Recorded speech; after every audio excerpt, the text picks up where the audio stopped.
ভ্রু উপড়ানো বা প্লাক করার বিধান কি?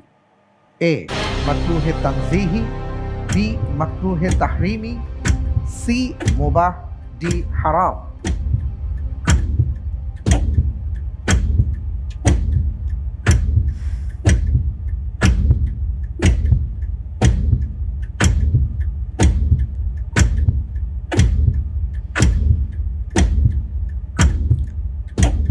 আলহামদুলিল্লাহ, আল্লাহর উপর ভরসা করে এবারের উত্তর হিসেবে বেছে নিচ্ছি ডি হারাম।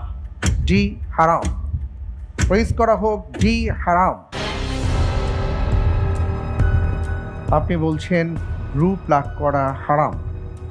আমি দেখছি আপনি যে উত্তরটি দিয়েছেন আপনার উত্তরটি সঠিক উত্তর। আলহামদুলিল্লাহ। আলহামদুলিল্লাহ। ইমাম নাসাই রাহিমাহুল্লাহ তিনি বলেন, লাআনা রাসূলুল্লাহ সাল্লাল্লাহু আলাইহি ওয়াসাল্লাম আন-নামিসাতা ওয়াল মুতানাম্মিসাতা। জি। যার অর্থ হলো রাসূল সাল্লাল্লাহু আলাইহি ওয়াসাল্লাম যিনি ভ্রু প্লাক করে দেন এবং যার ভ্রু প্লাক করা হয় উভয়কে লানত দিয়েছেন।